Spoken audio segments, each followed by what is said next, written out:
വലിയ നമ്മളെല്ലാവരും നേരിടുന്ന ഏറ്റവും വലിയ പ്രശ്നങ്ങളിൽ ഒന്ന് ഏതാണ്? രോഗം. മറ്റൊന്ന് കീടം. ഈ രോഗവും കീടവും ഇല്ലെങ്കിൽ ശരിക്കും ഭയങ്കര വിളവ് കിട്ടിയേനെ നമുക്ക്. വളവും മറ്റൊന്നും അല്ല പ്രധാനം. ഏറ്റവും പ്രശ്നങ്ങൾ നമ്മുടെ കാർഷിക മേഖലയ്ക്ക് വരുന്ന ഒരു വെല്ലുവിളിയായിട്ട് തന്നെ വരുന്നതാണ് രോഗങ്ങൾ. കീടങ്ങൾ രണ്ടുമുണ്ട്, പക്ഷേ ഏറ്റവും പ്രധാനം രോഗങ്ങൾ വന്നു കഴിഞ്ഞാൽ പ്രശ്നം സാധനമേ അങ്ങ് നശിച്ചു, ചെടി തന്നെ അങ്ങ് ഇല്ലാതാവും. കീടം വന്നാൽ നമുക്ക് കുറച്ച് ഭാഗം തിന്നെങ്കിലും ചെടിയെ നമുക്ക് നിലനിർത്താൻ പറ്റും. പക്ഷെ പല രോഗങ്ങളും വന്നു കഴിഞ്ഞാൽ ആ ചെടി തന്നെ നശിച്ച് പോകുന്ന ഒരവസ്ഥയാണ്. അപ്പം ശരിക്കും പറഞ്ഞു കഴിഞ്ഞാൽ ഈ രോഗങ്ങൾ എല്ലാം തന്നെ പരത്തുന്നത് പലതരം ഫംഗസുകൾ, ബാക്ടീരിയകൾ, വൈറസുകൾ. ഇവ മൂന്നുമാണ് നമുക്ക് ഈ ചെടികളിൽ രോഗങ്ങൾ വരുത്തുന്നത്. ഈ രോഗങ്ങൾ വരുത്തുന്ന ഫംഗസ്, ബാക്ടീരിയ, വൈറസ് ഇവയെല്ലാം തന്നെ ഒരു pH കുറഞ്ഞ, അതായത് മണ്ണിൻ്റെ pH ഏതാണ്ട് ഒരു 4.5, 5 അങ്ങനെ pH 7-ൽ താഴെ ഉള്ള മണ്ണിലാണ് ഏറ്റവും കൂടുതൽ ഇതുപോലെയുള്ള ഫംഗസ്, ബാക്ടീരിയ, വൈറസ് എല്ലാം വളരുന്നത്. അപ്പോൾ നമ്മൾ ശരിക്കും പറഞ്ഞാൽ ഏറ്റവും അടിസ്ഥാനപരമായിട്ട് ചെയ്യേണ്ട കാര്യം മണ്ണിൻ്റെ pH ബാലൻസ് ചെയ്യുക എന്നുള്ളത് തന്നെയാണ്. നെക്സ്റ്റ് നമ്മൾ ഇത് അപ്പം നമുക്ക് ഏറ്റവും ഞാൻ നേരത്തെ പറഞ്ഞു മൂന്ന് തരം സൂക്ഷ്മ ജീവികൾ എന്ന് പറയാം നമുക്കതിന്. ഫംഗസുകൾ, വൈറസുകൾ, ബാക്ടീരിയ.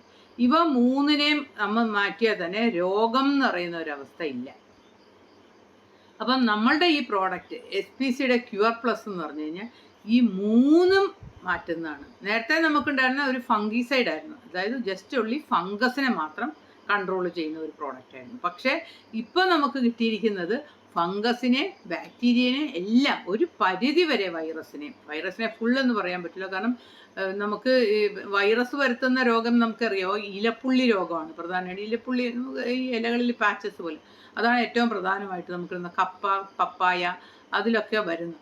അതാണ് നമുക്ക് വൈറസ് വരുത്തുന്നത്. പക്ഷേ ബാക്കി ഈ ഫംഗസ് വരുത്തുന്നതെന്ന് പറഞ്ഞാൽ ഏറ്റവും പ്രധാന ഫംഗസുകൾ വരുത്തുന്നത് വേര് ചീയൽ, അതുപോലെ തന്നെ ഈ വേരും തടിയും ചെടിയും ആയിട്ടുള്ള ആ ബന്ധമുള്ള ആ സ്ഥലം ചീഞ്ഞു പോവുക, അതുപോലെ തന്നെ തണ്ട് ചീഞ്ഞു പോവുക, അതുപോലെ തന്നെ ഇലകൾ മഞ്ഞളിച്ച് നശിച്ചു പോവുക. അങ്ങനെ ഓരോരോ ഇതാണ് നമുക്ക് കാണാൻ പറ്റുന്നത്. അപ്പം ശരിക്കും പറഞ്ഞു കഴിഞ്ഞാൽ നമ്മളെല്ലാവരും മനസ്സിലാക്കേണ്ട ഒരു കാര്യം, ഒരു ചെടിയിൽ ഇതൊരു രോഗമാണോ കീടമാണോ എന്ന് ഫസ്റ്റ് കണ്ടാൽ മനസ്സിലാക്കണം. അത്രയും നമ്മളെല്ലാവരും ഒന്ന് മനസ്സിലാക്കിയിരിക്കണം. കാരണം എന്നാന്ന് പറഞ്ഞു കഴിഞ്ഞാൽ അതറിഞ്ഞ് വേണം നമുക്ക് ട്രീറ്റ്മെൻറ്റ് ചെയ്യാൻ. പലതിനും ചിലപ്പം രോഗത്തിന് കൊണ്ടുപോയി നമ്മൾ കീടനാശിനി കൊടുക്കാൻ പാടില്ല. അതുകൊണ്ട് എന്നുവെച്ചാൽ രോഗം എന്ന് പറഞ്ഞു കഴിഞ്ഞാൽ ശരിക്കും പറഞ്ഞു കഴിഞ്ഞാൽ നമുക്ക് ജീവികളെയും അതൊന്നും നമുക്ക് കാണാൻ പറ്റില്ല, ലക്ഷണങ്ങൾ കണ്ടാണ് നമ്മൾ മനസ്സിലാക്കുന്നത്.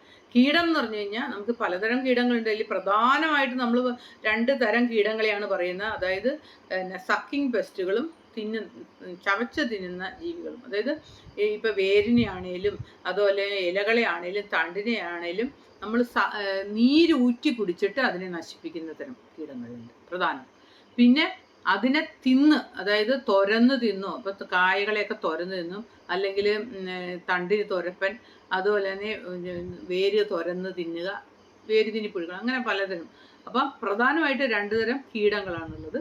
മറ്റേതെന്ന് പറഞ്ഞാൽ രോഗം എന്ന് പറഞ്ഞാൽ ഇതുപോലെ ഉണ്ടാകുന്നതാണ്. അപ്പം ഞാൻ നേരത്തെ പറഞ്ഞു, നമുക്ക് വരുന്ന ചെടികളിൽ വരുന്ന എല്ലാ രോഗങ്ങൾ വന്നു കഴിഞ്ഞാലും നമുക്ക് ചെയ്യാൻ പറ്റിയ ഏറ്റവും ബെസ്റ്റ് ആയിട്ടുള്ള, ഇന്ന് ശരിക്കും പറഞ്ഞു കഴിഞ്ഞാൽ ജൈവ രീതിയിൽ കൃഷി ചെയ്യുന്നവർക്ക് കിട്ടാവുന്നതിൻ്റെ ഏറ്റവും നല്ല ബെസ്റ്റ് പ്രോഡക്റ്റാണ് SPCയുടെ ക്യൂർ പ്ലസ്. കാരണം വേറെ ഒരിടത്തും, എനിക്ക് അറിയാവുന്ന രീതിയിൽ ഞാൻ പറയുകയാണ്, ഒരിടത്തും ഇതുപോലുള്ളൊരു കോമ്പൗണ്ടായിട്ട് നമുക്ക് കിട്ടില്ല.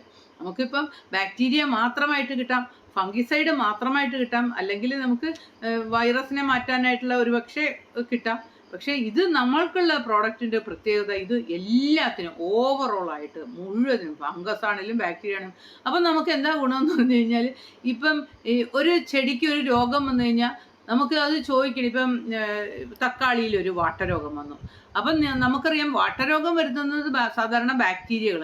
അപ്പം നമുക്ക് മറ്റുള്ള രീതിയിൽ നോക്കുകയാണെങ്കിൽ അയ്യോ അപ്പോൾ ബാക്ടീരിയ ആണോ വൈറസ് ആണോ നമുക്കൊരു കൺഫ്യൂഷൻ വരും. പക്ഷെ ഈ മരുന്ന് കൊടുക്കാൻ ആ കൺഫ്യൂഷൻ വേണ്ട. കാരണം രണ്ടിനെതിരെയും നമുക്കിത് ഉപയോഗിക്കാം. ഫംഗസ് ആണെങ്കിലും ഉപയോഗിക്കാം, ബാക്ടീരിയ ആണെങ്കിലും ഉപയോഗിക്കാം. അതാണ് ഇതിൻ്റെ ഏറ്റവും പ്രധാനമായ ഒരു നേട്ടം. മാത്രവുമല്ല രോഗം വന്നു കഴിഞ്ഞാൽ നമുക്കിത് ഉപയോഗിക്കാം. ശരിക്കും പറഞ്ഞു കഴിഞ്ഞാൽ ഇത് ചെടികളിൽ വരുത്തുന്ന ഓരോ കാര്യങ്ങളെക്കുറിച്ച് ഞാൻ ഡീപ്പായിട്ട് പറഞ്ഞു പോകാം. ആദ്യം തന്നെ മണ്ണിൻ്റെ ആരോഗ്യം മെച്ചപ്പെടുത്തുക, വേര് വളർച്ച, പോഷക ലഭ്യത മെച്ചപ്പെടുത്തുക, മണ്ണിലൂടെയും വായുവിലൂടെയും പകരുന്ന രോഗങ്ങളിൽ നിന്ന് സംരക്ഷണം നൽകുക. ഇതെങ്ങനെ പല പല പ്രശ്നങ്ങൾക്ക് എല്ലാത്തിനും കൂടി ഒരു സംയുക്തമായ ഒരു പരിഹാരമാണ് SPCയുടെ ക്യൂർ പ്ലസ്. മണ്ണിലൂടെ നമുക്കറിയാം പലതരത്തിലുള്ള രോഗങ്ങൾ വരും. മണ്ണിലുള്ള രോഗങ്ങൾ ശരിക്കും പറഞ്ഞാൽ ഇത് പ്രവർത്തിക്കണമെന്ന് പറഞ്ഞു കഴിഞ്ഞാൽ ഈ നമ്മളുടെ ഈ പ്രോഡക്റ്റ് നമ്മൾ ഒരു ചെടി മണ്ണിൽ കൊടുക്കുമ്പോൾ ഈ വേരുണ്ടല്ലോ, വേരുകളിലേക്ക് ഇവ അങ്ങ് വളർന്ന് അതിനൊരു കവചം ഉണ്ടാക്കും. അതിൻ്റെ പുറത്ത് ഒരു കവചം അങ്ങോട്ട് ഉണ്ടാക്കി വെക്കും ഇതുങ്ങൾ ഈ നമ്മൾ കൊടുക്കുന്ന ഈ ക്യൂർ പ്ലസ്. അപ്പോൾ എന്താ കുഴപ്പമെന്ന് പറഞ്ഞു കഴിഞ്ഞാൽ മറ്റുള്ള ഉപദ്രവകാരികളായ ആ ഫംഗസുകൾക്കോ ബാക്ടീരിയകൾക്കോ അവിടെ ജീവിക്കാൻ പറ്റത്തില്ല. മാത്രവുമല്ല ഇവ ചെറുക്കുന്നു, ശക്തമായ വേരുകൾ വരുന്നു. അതുപോലെ മണ്ണിൽ കിടക്കുന്ന പലതരം നമുക്ക് വേണ്ട ഏറ്റവും പ്രധാനമായിട്ട് പ്രത്യേകിച്ച് പറഞ്ഞാൽ പലതരത്തിലുള്ള ഫോസ്ഫറസ് അല്ലെങ്കിൽ ഇരുമ്പ്, പലതരത്തിലുള്ള പോഷണങ്ങളെ ചെടിക്ക് കൊടുക്കാൻ പറ്റുന്ന രീതിയിലാക്കാനും നമ്മുടെ ഈ ക്യൂർ പ്ലസ് കൊണ്ട് സാധിക്കും. ശരിക്കും പറഞ്ഞാൽ ഒരു മിത്രമാണ് നമുക്ക്. നേരത്തെ നമ്മൾ എപ്പോഴും ചോദിച്ചുകൊണ്ടിരുന്ന ഫംഗിസൈഡുകളെല്ലാം അതൊരു ശത്രുവാണ്. കാരണം നമുക്ക് മനുഷ്യർക്കും മൃഗങ്ങൾക്കും സസ്യങ്ങൾക്കും അതുപോലെ തന്നെ പ്രകൃതിക്കും വായുവിനും എല്ലാം ദോഷം ചെയ്യുന്നവയാണ് സാധാരണ എല്ലാ ഫംഗിസൈഡുകളും നമ്മൾക്ക് ഇന്നും നിലവിൽ. പക്ഷേ ഇതെന്ന് പറഞ്ഞു കഴിഞ്ഞാൽ ഒരു മിത്ര ഫംഗസാണ്, ഒന്നിനെയും നശിപ്പിക്കുന്നില്ല, നമുക്ക് വളരെ സേഫായിട്ട് ഉപയോഗിക്കാൻ പറ്റുന്നു എന്നുള്ളത്. അപ്പം മണ്ണിലെ നമുക്ക് ഉപയോഗമുള്ള, അതായത് 7-ൽ വളരുന്ന ഏറ്റവും നമുക്ക് ഞാൻ നേരത്തെ തന്നെ പറഞ്ഞിട്ടുണ്ട് ഒരു കാര്യമാണ്, മണ്ണിൽ പലതരത്തിലുള്ള സൂക്ഷ്മജീവികളുണ്ട്. ഒരു പറ്റം ഉപയോഗപ്രദമായിട്ടുള്ളതും ഒരു പറ്റം ഉപദ്രവകാരികൾ എന്ന് പറഞ്ഞാൽ രോഗം വരുന്നത്. അപ്പം നമ്മൾ നമ്മളുടെ ഈ പ്രോഡക്റ്റ് കൊടുക്കുമ്പോൾ ഉപയോഗപ്രദമായ സൂക്ഷ്മജീവികൾ ഒരുപാട് മണ്ണിൽ വളരും. അതുകൊണ്ട് തന്നെ മണ്ണ് വളരെയധികം ഫെർട്ടൈലായി മാറും. ഞാൻ നേരത്തെ പറഞ്ഞു മണ്ണിൽ പല പോഷണങ്ങളും ചെടിക്ക് എടുക്കാൻ പറ്റാത്ത രീതിയിൽ കിടക്കുന്നുണ്ട്, അതെല്ലാം ചെടിക്ക് എടുക്കാൻ പറ്റുന്നു, ഇത് കൊടുക്കുന്നു. അപ്പം ഇത് ഞാൻ ഇനിയും ഇതൊക്കെ ഏതൊക്കെ ചെടികളിൽ എന്തൊക്കെ പ്രവർത്തനം നടത്തുന്നു എന്ന് ബ്രീഫായിട്ടൊന്ന് പറയാം. അപ്പം ഫംഗസ് ബാക്ടീരിയൽ രോഗങ്ങളെ തടയുന്നു. ഒന്നാമത് പ്രത്യേകിച്ച് ചീയൽ രോഗം, റൂട്ട് റോട്ട് എന്ന് പറഞ്ഞു കഴിഞ്ഞാൽ വേര് ചീയൽ ഇതുപോലെയുള്ള രോഗങ്ങൾ. അതായത് പ്രധാനമായിട്ടും നമുക്കറിയാം വാട്ടരോഗം. പെട്ടെന്ന് നോക്കുമ്പോൾ പല ചെടികളും വാടി നിൽക്കുന്നത് നമ്മൾ കാണാറുണ്ട് ഇല്ലേ. പ്രത്യേകിച്ച് ഈ ശക്തമായ ഒരു മഴ പെയ്തു കഴിയുമ്പോൾ ഈ ഫംഗസ് എല്ലാം അവിടെ വളരുകയും പെട്ടെന്ന് ചെടി അങ്ങ് വാടി താഴോട്ട് കഴിഞ്ഞ് ഇലകൾ മഞ്ഞളിച്ച് വാടി.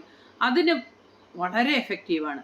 അതാണ് റൂട്ട് റോട്ട്. പിന്നെ ഇലപ്പുള്ളി രോഗം, പിന്നെ ഡൗണി മിൽഡ്യൂ, പിന്നെ ഇങ്ങനെയുള്ള പ്രധാനമായിട്ടുള്ള പല രോഗങ്ങൾക്കെതിരെയും ദോഷകരമായ ഇതൊക്കെ പരത്തുന്ന ഫംഗസുകളെയും ബാക്ടീരിയകളെയും ഇത് നശിപ്പിക്കും നമ്മൾ കൊടുക്കുന്നതുകൊണ്ട്. പിന്നെ ചെടികളുടെ വേരിലും ഇലകളിലും ഒരു സംരക്ഷണ കവചം തീർക്കുകയും ദോഷകരമായ രോഗാണുക്കളെ വളരുന്നത് തടയുകയും ചെയ്യും. അതാണ് ഞാൻ നേരത്തെ പറഞ്ഞത്. ഇത് അവിടെ നമ്മൾ കൊടുക്കുമ്പോൾ തന്നെ ആ വേരിന് ചുറ്റും അത് വളർന്ന് അവിടെ ശരിക്കും പറഞ്ഞാൽ ഒരു കോട്ടിങ് പോലെ ചെടിക്ക് വേരിനാണേലും ഇലയ്ക്കാണേലും ഒരു കോട്ടിങ് സംരക്ഷണം കൊടുത്ത് വേറെ ഒരു തരത്തിലുള്ള ഫംഗസിനെ അതിനകത്തേക്ക് കയറ്റൂല. അതങ്ങനെ ഇതായിട്ട് നിൽക്കും. മനസ്സിലാവുന്നുണ്ടെന്ന് ചോദിച്ചാൽ. പിന്നെ ഇത് ഒരു ചെടികളിലേക്ക് കടന്നു ചെല്ലുമ്പോൾ ഒരു ആന്തരിക പ്രതിരോധ ശക്തി ചെടിക്ക് കിട്ടുന്നു.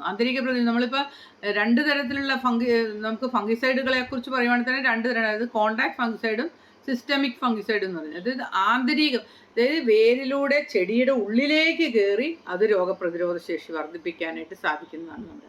പക്ഷേ ചിലത് ഇപ്പം നമ്മൾ പലപ്പോഴും പല ഫംഗിസൈഡുകൾ ഉപയോഗിക്കുമ്പോൾ അത് ആ പുറമെ ആ ചെടി ഫംഗസിൻ്റെ മേത്ത് വീണാൽ ഫംഗസ് ചത്തു, പിന്നെ അതല്ലാതെ ആന്തരികമായിട്ടുള്ള കയറത്തില്ല. പക്ഷെ ഇത് ചെടിയിലേക്ക് കയറി ചെടി തന്നെ ഫംഗസിനെതിരെ പ്രവർത്തിക്കുന്നു. പിന്നെ അതായത് ഇൻഡ്യൂസ്ഡ് സിസ്റ്റമിക് റെസിസ്റ്റൻസ് എന്നാണ് ഇതിന് പറയുന്നത്. അതായത് ചെടിയുടെ ഉള്ളിലേക്ക് കയറി ചെന്ന് ചെടികൾക്ക് റെസിസ്റ്റൻസും പവർ കൊടുക്കുന്ന ഒന്നാണിത്. പിന്നെ ചെടികൾ വന്ന ശേഷം, രോഗങ്ങൾ വന്ന ശേഷവും ഇത് പ്രവർത്തിക്കും, വരാതിരിക്കാനും. ഇതൊരു പ്രിക്കോഷനായിട്ട് ഉപയോഗിക്കാം. അതായത് ഫസ്റ്റ് തന്നെ നമ്മൾ ചെടി നടുമ്പോൾ തന്നെ ആ നമ്മുടെ സീഡിനെ തന്നെ നമ്മൾ ആദ്യമേ വിത്തുപചാരം എന്ന് പറയും. വിത്തിൽ തന്നെ ഇതിനെ നമ്മൾ കൊടുത്ത് ആ വിത്തിൽ തന്നെ ഒരു കവചം തീർത്ത് ഇത് ഉപയോഗിക്കും. അതാണ് ഏറ്റവും ആദ്യത്തിന്. ഇത് പിന്നെ അതെന്താ ഗുണമെന്ന് പറഞ്ഞു കഴിഞ്ഞാൽ, അങ്ങനെ ചെയ്യുമ്പോൾ ചെടിക്ക് തുടക്കം മുതലേ റെസിസ്റ്റിംഗ് പവർ കിട്ടുന്നു. ഇതുപോലെയുള്ള ഒരു രോഗങ്ങളും തുടക്കം മുതലേ വരത്തില്ല. അതോടൊപ്പം തന്നെ മണ്ണിൽ ഉയർന്ന ലവണാംശമുണ്ടെന്ന് ഓർത്തു. ഉപ്പൊക്കെ കൂടിയ ഒരു മണ്ണിലാണെങ്കിൽ നമ്മൾ നമ്മുടെ മരുന്ന് കൊടുത്തു കഴിഞ്ഞാൽ അതെന്താ ഗുണം? ആ ലവണാംശത്തെ ലഘൂകരിക്കുകയും ഇത് ചെടിക്ക് വേണ്ട രീതിയിൽ വെള്ളത്തെ എടുക്കാൻ സാധിക്കുകയും ചെയ്യും. പിന്നെ അടുത്തത് ശക്തമായ വരൾച്ചയുള്ള സമയത്തും നമ്മളുടെ ഇത് കൊടുത്തിരിക്കുന്ന ചെടികളെ ഒരു പരിധിവരെ നമുക്ക് അതിൻ്റെ വരൾച്ചയെ എതിർക്കാനായിട്ട് സാധിക്കുന്നു. പിന്നെ അടുത്തത് ഈ വിത്ത് ചികിത്സ എന്ന് ഞാൻ നേരത്തെ പറഞ്ഞു. അതായത് വിത്തുപചാരം. അതെന്ന് വെച്ച് കഴിഞ്ഞാൽ നമ്മൾ ആദ്യമേ ഇത് 10 ml 1 ലിറ്റർ വെള്ളത്തിൽ കലക്കി ആ സൊല്യൂഷനിലേക്ക് നമ്മളുടെ വിത്ത്, എന്ത് വിത്താണോ അത് ഒരു അര മുതൽ 3/4 മണിക്കൂർ വരെ ഇട്ടിട്ട് അതെടുത്ത് തണലത്ത് വേണമെങ്കിൽ ഒന്ന് ഇട്ടിട്ട് നമ്മൾ കൊണ്ട് വിതയ്ക്കുക. അതാണ് വിത്തുപചാരം. രണ്ടാമത് നമ്മൾ കൊടുക്കുന്നത് ജൈവ വളത്തിൻ്റെ കൂടെ കൊടുക്കും. അത് പലതവണ നമ്മൾ പറഞ്ഞിട്ടുള്ള ട്രൈക്കോഡർമ സമ്പുഷ്ടീകരണം എന്നൊക്കെ അതുപോലെ തന്നെ. അതായത് ചെടികളുടെ ഇപ്പം ജൈവവളമാണ്. ജൈവവളം ഒരു 90 കിലോ എടുക്കുവാണെങ്കിൽ ഒരു 10 കിലോ നമുക്ക് വേപ്പും പിണ്ണാക്കും കൂടി ഇട്ട് നമ്മളുടെ ഈ പ്രോഡക്റ്റ് 1 ലിറ്റർ കൂടി വെള്ളത്തിനകത്ത് മിക്സ് ചെയ്ത് തളിച്ച് പുട്ടുപരുവത്തിൽ മൂടി വെച്ച് 5 ദിവസം കഴിയുമ്പോൾ എന്താ ഗുണം? അതൊന്നും കൂടി തുറന്ന്, അപ്പോൾ നല്ല ചൂടായിട്ടിരിക്കും, പേടിക്കാനൊന്നുമില്ല. എന്നിട്ട് ഒന്നും കൂടി ഒന്ന് ഇളക്കി കൊടുക്കുക. എന്നിട്ടും ഒത്തിരി വെള്ളവും കൂടി തളിച്ച് മൂടി വെക്കുക. മൂടി വെച്ചിട്ട് ഒരു 15 ദിവസം കഴിയുമ്പോൾ നമ്മളുടെ തന്നിരിക്കുന്ന നമ്മുടെ ഈ ക്യൂർ പ്ലസ് ഇതിപ്പോൾ 1 കുപ്പിയാണ്. ഈ 1 കുപ്പി നമുക്ക് എത്രയായും 100 കിലോ ആയിട്ട് മാറിക്കിട്ടും. അപ്പം നമുക്ക് ഒരുപാട് സ്ഥലത്ത് ഇടാനായിട്ട് സാധിക്കും. അതാണ് ജൈവവളത്തിൻ്റെ കൂടെ ഇടുക. പിന്നെ അതല്ലാതെ തന്നെ ഇപ്പം നമ്മൾ ജൈവവളം ഇടുന്നതിൻ്റെ കൂടെ മിക്സ് ചെയ്തിടാം. അതോടൊപ്പം തന്നെ നമ്മൾ നമുക്കുള്ള bio growth, bio strike, bio ഗാർഡൊക്കെ ഇല്ലേ, അതിൻ്റെ കൂടെ ഇത് മിക്സ് ചെയ്ത് നമുക്ക് സ്പ്രേ ചെയ്യാം. ഇലകളിൽ സ്പ്രേ ചെയ്യാം, ചോട്ടിൽ ഒഴിച്ചു കൊടുക്കുകയും ചെയ്യാം. അങ്ങനെ എല്ലാ രീതിയിലും വളരെ എഫക്റ്റീവായിട്ടുള്ള ഒന്നാണ് ഇത്. പിന്നെ ഇലകളിൽ സ്പ്രേ ചെയ്ത് കൊടുക്കുക. അതാണ് ഞാൻ പറഞ്ഞത്. ഇലകളിൽ സ്പ്രേ ചെയ്ത് കൊടുക്കുമ്പോൾ നമുക്ക് ഇപ്പം ബയോ ഗ്രോത്തിൻ്റെ കൂടെ ഫോർ എക്സാമ്പിൾ ഒരു 3 ml ബയോ ഗ്രോത്തും ഒരു 10 ml നമ്മുടെ ക്യൂർ പ്ലസും കൂടി ഒരു 2 ലിറ്റർ വെള്ളത്തിൽ കലക്കി നല്ല പെട്ടെന്ന് ചെടി വളരുകയും ചെയ്യും. അതോടൊപ്പം തന്നെ അതിനകത്തുള്ള രോഗങ്ങൾ, ഇപ്പോൾ ഫംഗസ് ആണെങ്കിൽ പലപ്പോഴും നമുക്കറിയാം മഴക്കാലത്തെ ഏറ്റവും വലിയ ഇഷ്യൂ ആണ് ചെടികൾ ഉണങ്ങി വേരുകൾ പോയി. പിന്നെ വേറൊരു ഗുണം എന്താണെന്ന് വെച്ചാൽ ഇപ്പോൾ വേര് കുറച്ച് നശിച്ചിരിക്കുന്ന അവസ്ഥയാണ്. മണ്ണിൽ ഇപ്പം ഫംഗസോ അല്ലെ വൈറസോ അല്ലെ ബാക്ടീരിയോ വന്ന് നശിച്ചിരിക്കുന്ന അവസ്ഥയാണെങ്കിലും നമ്മുടെ ഇപ്പോൾ ഈ ക്യൂർ പ്ലസ് ഞാൻ പറഞ്ഞ പോലെ 10 ml അതോടൊപ്പം തന്നെ ഒരു 3 ml ബയോ ഗ്രോത്തും കൂടി 2 ലിറ്റർ വെള്ളത്തിൽ കലക്കിയിട്ട് ഇലകൾ പെട്ടെന്ന് തന്നെ ചെടി, ഞാൻ നേരത്തെ പറഞ്ഞത് സിസ്റ്റമിക് ആയതുകൊണ്ട് തന്നെ ചെടി തന്നെ അത് വലിച്ചെടുത്ത് പ്രവർത്തിക്കുകയും അതോടൊപ്പം തന്നെ ചെടിയുടെ ഫംഗസ് രോഗം മാറുകയും. പിന്നെ അല്ലാത്ത വർഷം നമുക്കറിയാം മണ്ണിൽ കൊടുത്തു കഴിഞ്ഞാൽ മണ്ണിൽ ഇപ്പം രോഗാണുക്കളുണ്ട്, എന്തായാലും മണ്ണിൽ കൊടുത്താലും ഒരു രോഗം വന്ന അവസ്ഥയിൽ പെട്ടെന്ന് എടുക്കാൻ പറ്റാത്ത അവസ്ഥയായിരിക്കും. അപ്പം നമ്മൾ ഇലകളിൽ കൊടുക്കുമ്പോൾ ആ ചെടി പെട്ടെന്ന് വലിച്ചെടുത്ത് നമ്മുടെ വേരുകളും എല്ലാം പെട്ടെന്ന് ഇത് കൊടുക്കുന്നത് കൊണ്ട് വേറൊരു ഗുണം എന്ന് പറഞ്ഞാൽ ശക്തമായ നല്ല വേരുകൾ വരും. ആ വേരുകൾ എന്ന് പറഞ്ഞു കഴിഞ്ഞാൽ ശക്തിയേറിയ വേരുകളാണ്. എത്ര തറഞ്ഞ മണ്ണിൽ കൂടിയും കയറിപ്പോയിട്ട് വളത്തെ എടുക്കാൻ പറ്റുന്ന ശക്തിയേറിയ വേരുകൾ ഇത് കൊടുക്കുന്നത് കൊണ്ട് ഉണ്ട്. പിന്നെ ഇത് ഒരു ആൻറ്റിബയോട്ടിക് ആയിട്ടും ഉപയോഗിക്കാം. ആൻറ്റിബയോട്ടിക് എന്ന് വെച്ചാൽ നമുക്കറിയാമല്ലോ, നമുക്ക് ഒരു രോഗപ്രതിരോധ ശേഷി വർദ്ധിപ്പിക്കുവാനുള്ള ഒരു മരുന്ന് പോലെ നമുക്ക് SPCയുടെ ക്യൂർ പ്ലസ് ഉപയോഗിക്കാൻ പറ്റും. പിന്നെ വേരുകളെ ഞാൻ നേരത്തെ പറഞ്ഞ് വേരുകളെ പെട്ടെന്ന് വളർത്താനുള്ള ഹോർമോണുകൾ ഇത് കൊടുക്കുന്നത് കൊണ്ട് കിട്ടുന്നു. അതുപോലെ തന്നെ ഫോസ്ഫറസിനെ മണ്ണിൽ കിടക്കുന്ന നമ്മുടെ മണ്ണിൽ ഇഷ്ടംപോലെ ധാരാളം ഫോസ്ഫറസ് ഉണ്ട്, പക്ഷേ അത് ചെടിക്ക് എടുക്കാൻ പറ്റുന്ന രീതിയിലല്ല. അപ്പോൾ ചെടിക്ക് എടുക്കാൻ പറ്റുന്ന രീതിയിൽ, അതായത് മണ്ണിലുള്ള ഫോസ്ഫറസിനെ ചെടിക്ക് ലയിപ്പിച്ച് ചെടിക്ക് കൊടുക്കുന്ന രീതിയിലാക്കാനായിട്ട് നമ്മൾ കൊടുക്കുന്ന ഈ പ്യുവർ പ്ലസ് കൊണ്ട് സാധിക്കുന്നു. പിന്നെ പൊതുവായിട്ട് ഒരു രോഗപ്രതിരോധ ശേഷി വർദ്ധിപ്പിക്കാനായിട്ടും രോഗങ്ങൾ ഇല്ലാതാക്കാനും ഇത് പ്രിക്കോഷനായിട്ട് നമുക്ക് കൊടുക്കാം. ഏത് ചെടിയുടെയും ഇടയ്ക്കിടയ്ക്ക് ജസ്റ്റ് ഒന്ന് സ്പ്രേ ചെയ്ത് കൊടുത്താൽ രോഗം വരൂല. വന്നാലും കൊടുക്കാം, വരാതിരിക്കാനും കൊടുക്കാം. ഓക്കെ. ഇപ്പം പച്ചക്കറികളിൽ നമുക്ക് നോക്കാം. എപ്പോഴും ഒത്തിരി പേര് പറയുന്ന 2-3 പ്രശ്നങ്ങളുണ്ട്. ഏറ്റവും പ്രധാനമായിട്ട് തക്കാളി ഇല്ലേ, തക്കാളി, മുളക്, വഴുതനയൊക്കെ പെട്ടെന്ന് നിങ്ങൾ ശ്രദ്ധിച്ചിട്ടുണ്ടാവും, നിറഞ്ഞു പൂവായിരിക്കുമ്പോൾ സങ്കടം തോന്നും. നല്ല വലിയ പ്ലാന്റ് ആയിരിക്കുമ്പോൾ എന്താ അത് പെട്ടെന്ന് അങ്ങ് ഉണങ്ങിപ്പോകുന്നതാണ്. അതെന്തുകൊണ്ടാണെന്നറിയാം, അതൊരു തരം ബാക്ടീരിയയാണ്. അപ്പം അത് വരാതിരിക്കാനും ഇത് നല്ലതാണ്. പക്ഷേ ഒരുമാതിരി വന്ന് ഒത്തിരി ആയാൽ നമുക്ക് അതിനെ രക്ഷപ്പെടുത്താൻ പറ്റില്ല. അല്ലെങ്കിൽ പിന്നെ അതെന്ന് പറഞ്ഞു കഴിഞ്ഞാൽ തണ്ടിൽ ബ്ലോക്കുകൾ ഉണ്ടാക്കുക. അപ്പോൾ ആ ബ്ലോക്കുകൾ എന്ന് പറഞ്ഞു കഴിഞ്ഞാൽ അത്രയും ഭാഗം ഹോളോ ആയിട്ടിരിക്കും. മനസ്സിലായി? ഇപ്പോൾ ഇപ്പം നമ്മുടെ ഒരു വിരലിൻ്റെ ഇത്രയും ഭാഗത്ത് രക്തയോട്ടം ഇല്ലാതിരുന്ന എന്ത് മുകളിലത്തെ ഭാഗം ചത്തുപോയി എന്ന് പറഞ്ഞ പോലെ, അതുപോലെ തന്നെയാണ് ഒരു പ്ലാന്റിൻ്റെ ഇടയ്ക്കുള്ള സ്റ്റെമ്മിൻ്റെ അവിടെ ഹോളോ, അവിടെ ഈ ബാക്ടീരിയ നശിപ്പിച്ച് അവിടെ ഒന്നും ഇല്ലാത്ത അവസ്ഥ. അതുകൊണ്ട് നമ്മളിതിപ്പോൾ മരുന്ന് കൊടുത്താൽ ആ ബാക്ടീരിയകളെ നശിപ്പിച്ചാൽ അവിടെ ഹോളോ ആയിട്ടിരിക്കും. പിന്നെ ചെയ്യാവുന്ന എത്രത്തോളം ഫ്രഷ് ആയിട്ടിരിക്കുന്നോ അതിൻ്റെ അടി വെച്ച് അതിൻ്റെ ഇത്ര വെച്ചിട്ട് മുറിച്ച് കളഞ്ഞിട്ട് നമ്മളിത് ക്യൂർ പ്ലസ് കൊടുത്തു കഴിഞ്ഞാൽ അത് നല്ലതായിട്ട് വരും. ഫോർ എക്സാമ്പിൾ ഇപ്പം വഴുതനയ്ക്കൊക്കെ നല്ല ലൈഫ് ടൈം ഉണ്ട്. അപ്പോൾ കുറേ നാൾ നമുക്ക് ഈ മുകളിലത്തേത് പോയാലും ആ പോയ ഭാഗത്തുനിന്ന് വെട്ടിയിട്ട് ക്യൂർ പ്ലസ് കൊടുത്താൽ നന്നായിട്ട് വരുത്താൻ പറ്റും. ക്യൂർ പ്ലസ് റെഗുലറായിട്ട് ഇടയ്ക്കിടയ്ക്ക് കൊടുത്തുകൊണ്ടിരുന്നാൽ ഇതൊന്നും വരത്തുമില്ല. പിന്നെ കൊക്കോ, കുരുമുളക്, ഇതിനെല്ലാം നിങ്ങൾ ശ്രദ്ധിച്ചിട്ടുണ്ടാവും ദ്രുതവാട്ടം വരുന്നത്. രണ്ടിനും ദ്രുതവാട്ടം വരും. ഇത് രണ്ടിനും നമ്മുടെ ഈ മരുന്ന് കൊടുത്തു കഴിഞ്ഞാൽ ശരിയായി വരും. പിന്നെ തൈ ചീയൽ എന്ന് പറഞ്ഞാൽ നമ്മൾ ആദ്യമേ കുറച്ച് ചെടികൾ കൊണ്ട് നട്ട് വെച്ച്, നഴ്സറി പ്രായമൊക്കെ ഉള്ള ചെടികൾ നട്ട് വെച്ചിട്ട് നോക്കുമ്പോൾ അതിൻ്റെ വേര് ചീഞ്ഞ് പെട്ടെന്ന് ഉണങ്ങി വീണ് പോകുന്നുണ്ട് ഇല്ലേ. ഇത് ഒരുതരം ബാക്ടീരിയയാണ്. അപ്പോൾ അതിനും നമുക്കിത് കൊടുത്താൽ ഇത് കൊടുത്ത് നമ്മൾ നടുമ്പോൾ തന്നെ കുറച്ച് മണ്ണിലും ചെടിയിൽ സ്പ്രേയും ചെയ്ത് കൊടുത്താൽ അങ്ങനെ നശിച്ചു പോവുക. അതോടൊപ്പം തന്നെ വേര് ചെയ്യൽ എന്ന് പറഞ്ഞു കഴിഞ്ഞാൽ പ്രത്യേകിച്ച് വെള്ളം കെട്ടിക്കിടക്കുമ്പോൾ ഈ കാലത്താണ്, ഈ ശരിക്കും ജൂൺ ജൂലൈ മാസങ്ങളിലാണ് ഏറ്റവും കൂടുതൽ വേര് ചെയ്യൽ. കാരണം ഒരു സ്ലാൻഡിങ് ആയിട്ടുള്ള പ്രദേശത്തേക്ക് വെള്ളം ഇങ്ങനെ വന്ന് ഒരിടത്ത് തന്നെ ഇങ്ങനെ കിടക്കുക. രണ്ടാമത്തെ കാര്യം അടുപ്പിച്ചുള്ള മഴ. ആ മഴ വരുമ്പോൾ എന്താ കുഴപ്പം, വെള്ളം താന്നു പോകാതെ അവിടെ തന്നെ ഒരു നിലനിൽക്കുന്ന ഒരവസ്ഥ വരും. പ്രത്യേകിച്ച് ഈ ഏറ്റവും പ്രധാനമായിട്ട് നമുക്ക് പറയാൻ പറ്റുന്ന കൊക്കോ, പ്ലാവിനൊക്കെ ഒരുപാട് പ്രശ്നങ്ങൾ ഇത് വരുന്നുണ്ട്.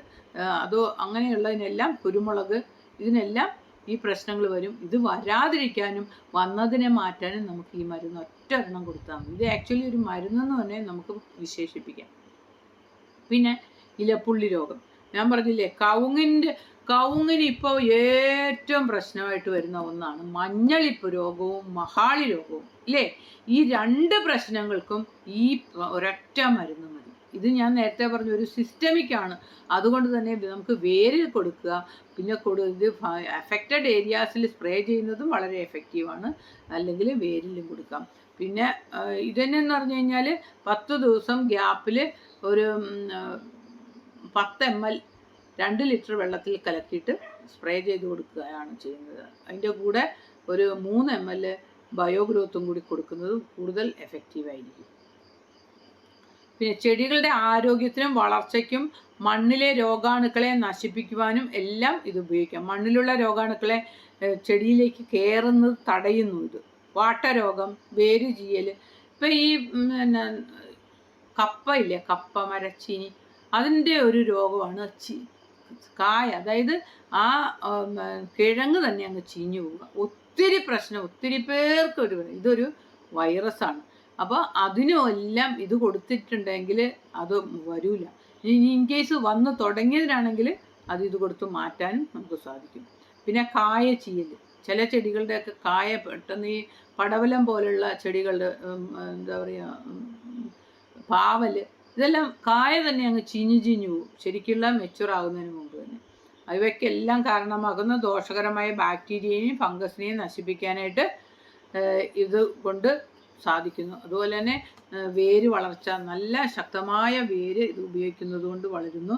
ചെടിയുടെ ചിലപ്പം വേരുകൾ ചീഞ്ഞിരിക്കും, ശരിക്കും തൊടുമ്പോൾ ചീഞ്ഞ മണവും കൂടി വരും, വേര് ചീയൽ.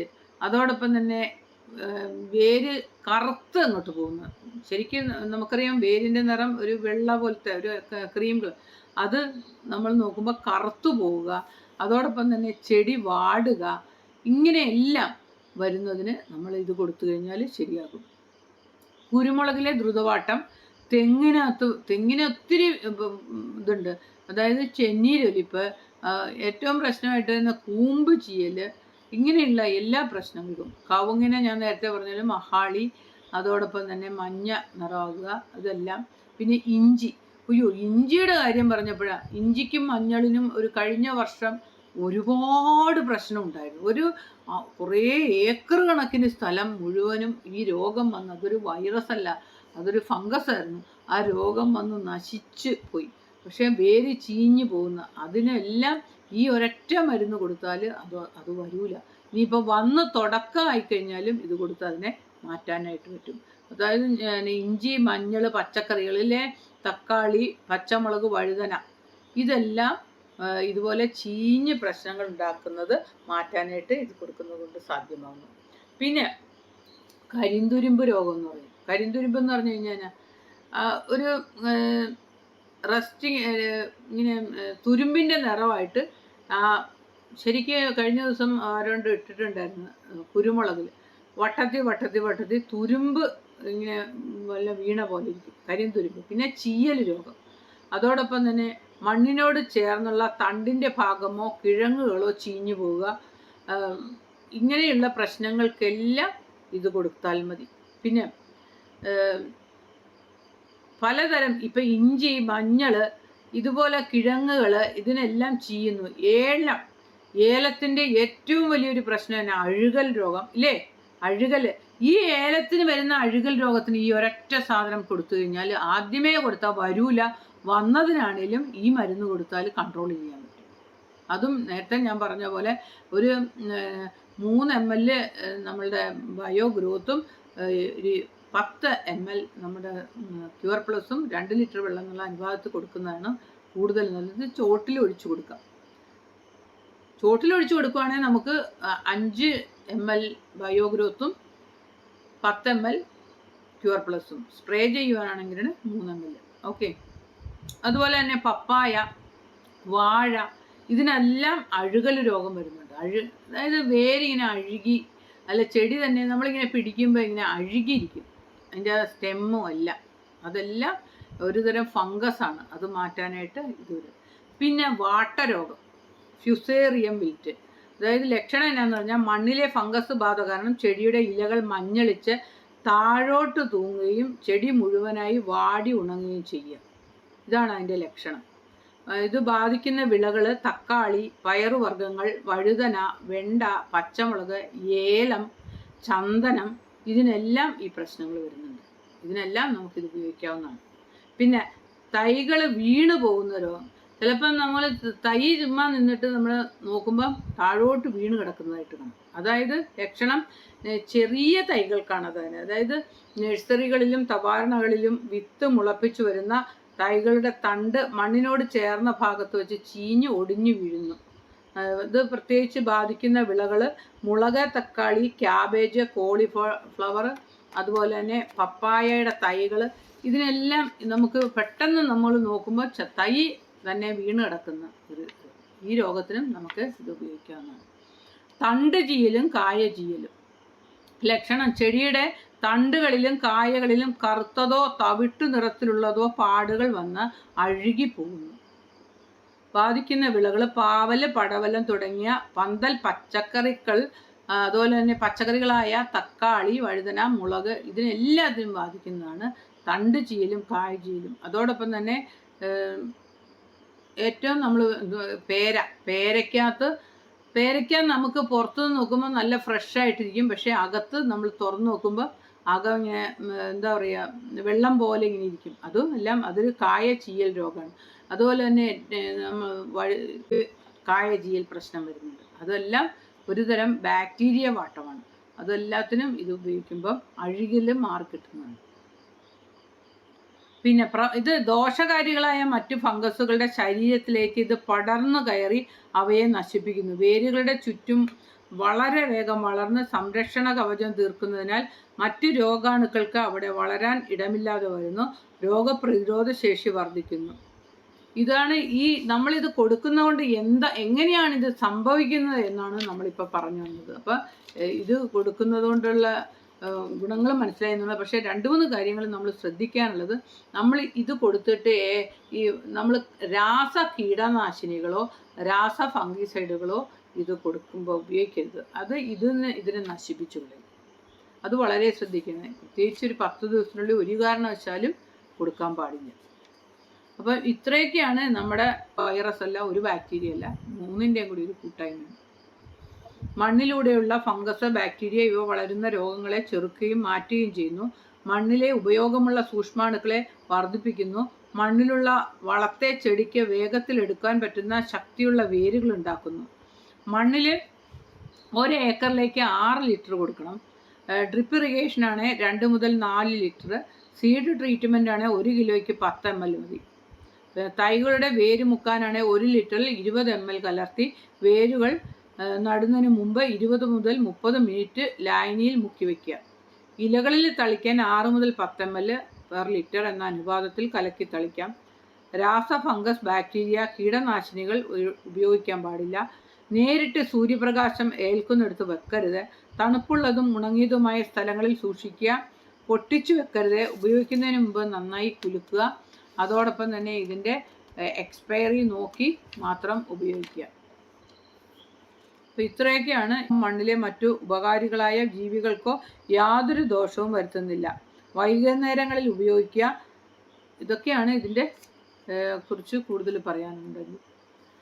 അപ്പം മനസ്സിലായോ? ആരെങ്കിലും ഒന്ന് റെസ്പോണ്ട് ചെയ്തേ. ഞാനിപ്പം മേഡം ഞാൻ നാസറാണ്. എനിക്ക് ഇന്നത്തെ ക്ലാസ്സിൽ മേഡം എന്താ പറയല്ലേ, ഇന്ന് എന്റെ ഒരു കസ്റ്റമർ വന്ന് 10 ലിറ്ററാണ് പ്യൂർപ്ലസ് കൊണ്ടുപോയിരിക്കുന്നത്. 10 ലിറ്റർ രാവിലെ കൊണ്ടുപോയിട്ട് കാലാവസ്ഥ ക്ലിയർ ആയിട്ട് 6 ഏക്കർ കമുന്തോട്ടാണ്. അദ്ദേഹത്തിന് എല്ലാ മെഷീനറി ഉണ്ട്, സ്പ്രേ ചെയ്യാനുണ്ട്, എല്ലാം ഉണ്ട്. പക്ഷെ അദ്ദേഹത്തിന് ഞാൻ ഈ ക്യൂർ പ്ലസിന്റെ കൂടെ മേഡം പറഞ്ഞു ബയോഗ്രോത്ത് കൊടുക്കാന്ന് പറഞ്ഞു. അത് ഞാൻ കൊടുത്തിട്ടില്ല. 10 ലിറ്റർ കൊണ്ടുപോയിട്ട് ചിലപ്പത്തെ അയാളെ എന്താ വെച്ചാൽ 200 ലിറ്ററിന്റെ ബാരല് അദ്ദേഹം സാധാരണ രാസവളം ഉപയോഗിക്കല് അദ്ദേഹം 5 ബോട്ടിൽ ഉപയോഗിക്കാറുണ്ട്. അപ്പൊ ഇത് നന്നായിട്ട് കുളിപ്പിച്ച് അടിക്കുകയും ചെയ്യും. പിന്നെ തറയിലെ ചോട്ടിൽ കുറച്ച് ഒഴിച്ചും കൊടുക്കണം. 10 ലിറ്റർ കൊണ്ടുപോയിരിക്കുന്നത് വളരെ എഫക്റ്റീവാ. കാരണം സത്യം പറഞ്ഞു കഴിഞ്ഞാല് ഇന്ന് എൻ്റെ അറിവില് വേറെ ഒരു ആരും ഇത് ഫംഗസും വൈറസും ബാക്ടീരിയയും ഒന്നിച്ച് മാറ്റുന്ന ഒന്ന് ഇറക്കിയിട്ടില്ല. അതാണ് എൻ്റെ അറിവിലില്ല. കാരണം ഒന്നുകിൽ ഒരു ഫംഗിസൈഡ് ഉണ്ടാവും, അല്ലെങ്കിൽ ഒരു ബാക്ടീരിയ മാറ്റുന്ന കാണും, അല്ലെങ്കിൽ ഒരു വൈറസ്. പക്ഷെ നമ്മളുടെ ഈ പ്രോഡക്റ്റിന്റെ പ്രത്യേകത എല്ലാം ഒരേപോലെ മാറ്റും. അപ്പം നമ്മൾ ശരിക്കും പറഞ്ഞാൽ ഏത് രോഗമാണേലും കണ്ണടച്ച് നമുക്കിത് കൊടുക്കാം. അല്ലെങ്കിൽ നമുക്കത് മനസ്സിലാക്കണം, ഇത് ബാക്ടീരിയ പ്രശ്നമാണോ ഇത് ഫംഗസ് ആണോ, നമുക്ക് തന്നെ ഒരു കൺഫ്യൂഷൻ ഉണ്ടാക്കാം. പക്ഷെ ഇവിടെ അങ്ങനെ ഒരു പ്രശ്നമില്ല. ഇത് രണ്ടിനെയും മാറ്റും കേട്ടോ. ബയോഗ്രോത്ത് സ്പ്രേ ചെയ്യുവാണെങ്കിൽ 3 ml അതിന്റെ കൂടെ ചേർത്താൽ മതി. ഇനിയിപ്പം മണ്ണിൽ ഒഴിച്ചു കൊടുക്കണേ 5 ml കൊടുത്തു.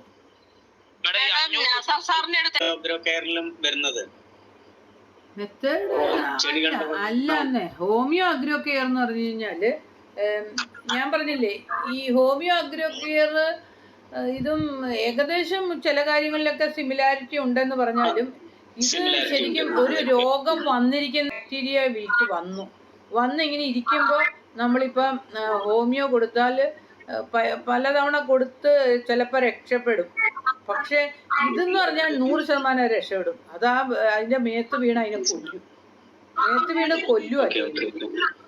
ഇത് തമ്മിലുള്ള വ്യത്യാസം, അതായത് ചോദിച്ചത് നന്നായി, ഞാൻ പറഞ്ഞുതരാം.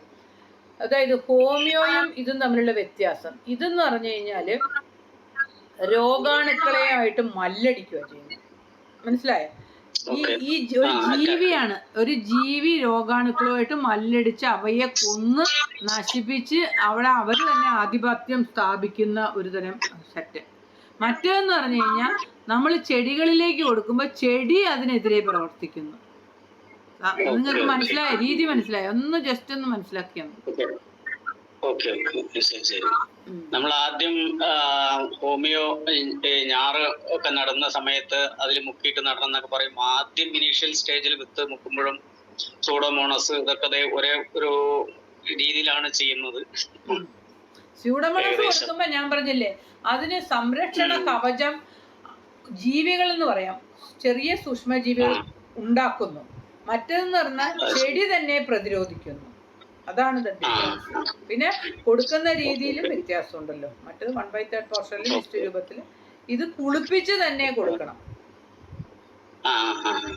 ഹോമിയോഗ്രക്കാർ പിന്നെ ചെടികളില് പച്ചക്കറി ചെടികളിലൊക്കെ ഒന്ന് മിസ്റ്റ് സ്പ്രേ 1/4 ഭാഗത്തല്ലേ പാടുള്ളൂ. 1/4 അല്ല, 1/3. ഓക്കെ. പിന്നെ മേഡം, ഒരു വാഴ കർഷകൻ പറയുന്നത് വാഴയുടെ തൂമ്പ് ചുരുണ്ട് ചെറുതായി വരികയാണ്, അത് എന്താ അസുഖമാണ്, എന്താണ് അതിന് ചെയ്യാന്നൊക്കെ ചോദിച്ചു. അതായത് കൂമ്പടപ്പ് രോഗമാണോ അതോ നിങ്ങൾ ഉദ്ദേശിക്കുന്ന കാൽസ്യത്തിന്റെ ഡെഫിഷ്യൻസി ആണോ എന്ന് നമുക്ക് പിക്ചർ കണ്ടാലേ മനസ്സിലാക്കാൻ പറ്റുള്ളൂ. കാരണം കാൽസ്യത്തിന്റെ ഡെഫിഷ്യൻസി എന്ന് പറഞ്ഞു കഴിഞ്ഞാൽ ഈ കൂമ്പ് ഇങ്ങനെ വന്നിട്ട് അത് അടഞ്ഞ് തന്നെ ഇങ്ങനെ പുറത്തോട്ട് വരത്തില്ല. മനസ്സിലായി? മറ്റേതെന്ന് പറഞ്ഞു കഴിഞ്ഞാൽ ഇതിങ്ങനെ വന്ന് കുറച്ചു നാൾ എന്നിട്ട് ഒരു പൂ പോലെ കുറെ ആയിട്ട് ഇങ്ങനെ ഒരു കൂമ്പടപ്പ്.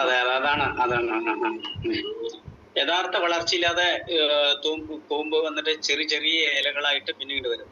യഥാർത്ഥ വളർച്ച വരുന്നില്ല. കൂമ്പടപ്പ് രോഗം അതൊരു വൈറസ് ആണ്.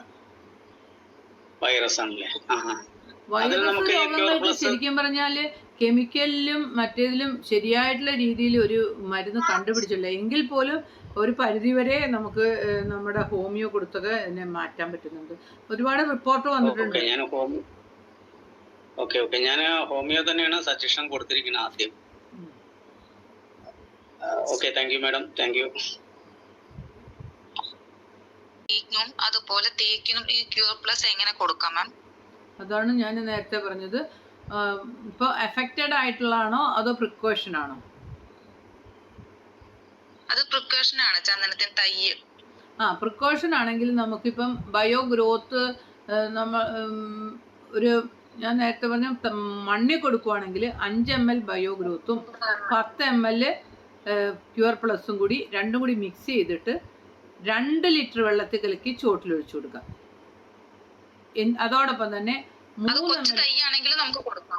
ചെറിയ തൈക്കും കൊടുക്കാം. ചന്ദനത്തിന്റെ കാര്യത്തിൽ 2-3 കാര്യങ്ങൾ നിങ്ങൾ ശ്രദ്ധിക്കേണ്ട ഏറ്റവും പ്രധാനമായിട്ടുള്ള ഒരു കാര്യം, അത് അർത്ഥപരാതമാണ്. അതായത് അത് നേരിട്ട് വളം വലിച്ചെടുക്കൂല, അതിൻ്റെ വേര്. അതായത് കുറച്ച് അതിന് കൂടെ വേറെ ഒരു ചീരയോ വേറെ നമ്മളിപ്പം പല ചെടികൾ ഏതെങ്കിലും ഒരു ചെടി കൂടെ നടണം. എന്നിട്ട് അതിൻ്റെ വേരിൽ നിന്നും അത് എടുക്കുന്ന വളത്തിൽ നിന്നും കുറച്ച് ഭാഗം ഇത് എടുക്കും. മറ്റതും അർത്ഥപരാതം എന്ന് പറയും. ഈ നമ്മളുടെ ഈ ഇത്തിക്കണ്ണിയൊക്കെ ഇല്ലേ, ഇത്തിക്കണ്ണി എന്ന് പറഞ്ഞാൽ പൂർണ്ണമായിട്ടും പരാതമാണ്, ചെടിയുടെ നിന്ന് മുഴുവൻ വലിച്ചെടുക്കും. പക്ഷെ ഇത് കുറച്ച് ഭാഗം നേരിട്ടും എടുക്കും, കുറച്ച് ഭാഗം കൂടെയുള്ള ചെടികളുടെ എടുക്കും. അതുകൊണ്ട് നിർബന്ധമായിട്ടും ഒരു ചെടി അതിൻ്റെ കൂടെ നടണം. ഒന്ന്. രണ്ടാമത്തെ കാര്യം, ഒരു കാരണവശാലും ചോട്ടിൽ വെള്ളം കെട്ടി നിൽക്കാൻ പാടില്ല. ഭയങ്കര ഇമ്പോർട്ടൻ്റ് ആയിട്ടുള്ള കാര്യമാണ്. ചോട്ടിൽ വെള്ളം കെട്ടി നിന്നാൽ ആദ്യം തന്നെ അതിൻ്റെ ഇലകളിങ്ങനെ തൂങ്ങി തൂങ്ങി വരികയും പിന്നെ ആ കോല് മാത്രമായിട്ട് കോലുകൾ മാത്രമായിട്ട് നിൽക്കുകയും വേര് പൊട്ടി നശിക്കാം. പക്ഷേ ഇത് ക്യൂർ പ്ലസ് ഭയങ്കര എഫക്റ്റീവാണ്. അതുപോലെ നമുക്ക് തേക്കിന് കൊടുക്കും. ക്യൂർ പ്ലസിന്റെ ആയിരുന്നു ഇത്രയും നല്ല രീതിയിൽ തന്നെ കീടങ്ങൾക്കും ഫംഗസിനും എല്ലാ രോഗങ്ങളെ പറ്റി പറഞ്ഞു തന്ന എൽസി മാഡത്തിന് ഒരുപാട് നന്ദി. മീറ്റിംഗിൽ ഇത്രയും നേരം ജോയിൻ ചെയ്ത എല്ലാവർക്കും നന്ദി. നമുക്ക് ഇന്നത്തെ മീറ്റിംഗ് വൈൻഡപ്പ് ചെയ്യാം. Okay, good night madam.